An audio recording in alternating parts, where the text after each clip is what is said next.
Salut à tous et bienvenue dans ce 9e épisode de notre aventure de zéro sur Dofus Touch. Alors aujourd'hui, on va continuer la quête tour du monde en s'attaquant à 2 donjons.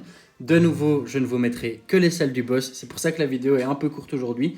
Je suis désolé si vous trouvez que c'est trop court, dites-le moi, comme ça je pourrai régler ça pour les prochaines vidéos. Je referai des vidéos un peu plus longues. Mais voilà, d'un côté, comme ça je vous mets que les passages intéressants de nouveau des donjons. Et aussi parce que, comme je vous l'ai dit dans la vidéo de mercredi dernier, je suis actuellement en vacances, donc je vous ai tourné les vidéos à l'avance, et donc comme j'en avais plusieurs à faire d'un coup, ça m'arrange aussi d'un côté que cette vidéo soit un peu plus courte. On revient sur le sujet de la vidéo, les 2 donjons, et on commence par le fameux donjon Forgeron. Et donc pour ce donjon, 2 succès, le succès nomade qui est le fait d'utiliser tous ses PM lors de son tour, que j'ai malheureusement raté, mais c'était un peu prévu d'un autre côté, et le succès premier qui est le fait de tuer le coffre des forgerons en premier, que je viens de réaliser d'ailleurs. Alors la difficulté du succès premier, c'est qu'en fait le coffre des forgerons, tant qu'on ne lui fait pas de dégâts, il ne va pas nous taper, mais dès qu'on lui fait des dégâts, il tape vraiment très très fort. Et donc moi ici, j'avais l'occasion de faire le succès premier, donc je l'ai fait. J'aurais bien aimé faire nomade aussi, mais bon, on peut pas toujours tout faire. Donc comme d'habitude, je le referai plus tard, et c'est pas bien grave. Voilà, et donc vous voyez que, encore une fois, le donjon passe. Il passe pas tranquille parce que ce donjon-ci, les mobs tapent très fort. Mais voilà, on est déjà au dernier mob à tuer. Et voilà, on avance, on continue à avancer dans cette aventure. Et du coup, voilà. Mais c'est vrai que je vous dis que le combat n'est pas passé si tranquille, mais au final, mon Enripsa avait encore beaucoup de vie, donc je pense qu'il serait passé de toute manière, même si j'avais perdu mes 2 autres persos. Mais voilà, aussi, on a encore nos stuff niveau 40. D'ailleurs, je commence à en avoir un peu marre de ces stuff, je sais pas vous. Et donc, voilà, on va, dans la prochaine vidéo, on va s'acheter de nouveaux stuff niveau 60 pour pouvoir taper un peu plus fort et pour pouvoir un peu plus de PA. Vous voyez qu'après avoir terminé le combat du donjon des forgerons, on est retourné rendre la quête à Patakès et on peut s'attaquer à notre prochain donjon qui est le donjon des Borques. Le donjon des Borques qui n'est pas un donjon facile non plus. On est vraiment dans les 2 donjons bas niveau qui commencent à être un peu compliqués. Voilà, souvent c'est là où on commence un peu à coincer dans une aventure, c'est quand on commence à attaquer au donjon forgeron, au donjon des Borques, etc.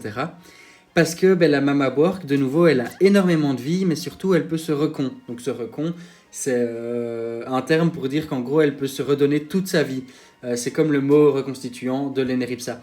Et donc, au final, il faut limite la tuer 2 fois, on va dire. J'exagère un peu parce qu'elle se redonne de la vie dès qu'on lui a fait un peu de dégâts. Donc au final, il ne faut pas vraiment la tuer 2 fois, mais elle a vraiment beaucoup de points de vie, elle tape fort. Et le Bork qui est ici en bas à droite de l'image, je ne sais plus trop comment il s'appelle, il tape très fort aussi.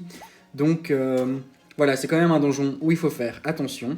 Et donc pour les succès, j'en ai déjà raté un. C'est le succès où il ne faut pas terminer son tour à côté d'un allié.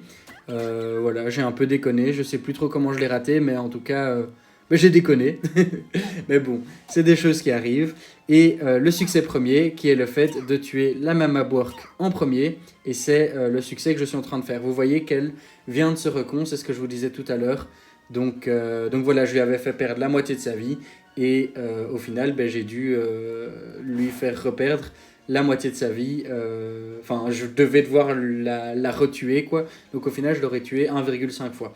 Vous voyez que j'ai mis le mode créature pour le combat. Parce que je m'en sortais pas trop, je voyais plus trop qui était où, etc. et tout. Donc j'ai mis le mode créature pour que ce soit un peu plus visible pour moi, mais aussi pour vous. Et vous montrer aussi que c'est une possibilité si parfois dans un combat vous vous y retrouvez pas trop, vous savez plus trop qui est où, qui est qui, etc. N'hésitez pas à mettre le mode créature, vous pourrez souvent vous y retrouver plus facilement. Vous voyez que j'ai raté le succès premier aussi, parce que voilà, il y avait le fameux Bork qui tape fort qui était sur mon chemin pour aller tuer la Mama Bork, et il y a un moment où si on commence à passer les tours, etc. et tout, avec les stuffs que j'ai, ça allait pas être possible de pouvoir gérer ce combat. Donc j'ai pris la décision de nouveau pas faire les succès, et on y reviendra plus tard. Voilà, j'ai retiré le mode créature pour qu'on voit quand même un peu sur qui on tape, mais Mais voilà, vous voyez que la Mama Bork a pris pas mal de dégâts. Là, on commence à pouvoir la tomber et à se rapprocher de la fin du combat. De nouveau, le sort favoritisme de Los Amodas qui met quand même vraiment très bien. Ça va être quand même fort d'avoir ce gros bouffetou qui fait beaucoup de dégâts. Vous voyez qu'il tape, on va voir tout de suite, mais c'est ça, au moins 150 à chaque coup et il tape 2 fois.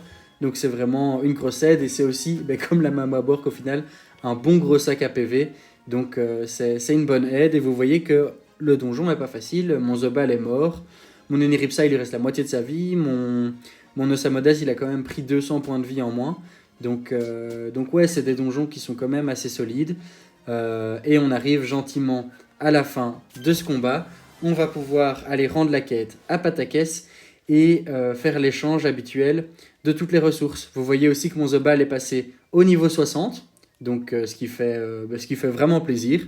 On a enfin toute la team niveau 60, toutes les dragodindes, et on va pouvoir XP ça gentiment. Vous voyez que je procède à l'échange, mais que le prix est un peu biaisé cette fois-ci, car ils ont compté le Borki à 85 000 kamas, parce qu'en moyenne, s'il est monté, le Borki vaut plus cher ici, comme il n'est pas monté. Je crois qu'il vaut quelque chose comme 1 kama. Donc il faut retirer 85 000 kamas à chaque échange. Donc on est à peu près... je pense 115 000 kamas de ressources, plus un petit 15 000 kamas de brut. Donc moins 85, on est à peu près 50 000 kamas par donjon en kamas brut et en ressources. D'ailleurs, vous verrez que je vais vous mettre toutes les ressources que j'ai mises en vente. Et on en est pour un petit 100 000 kamas.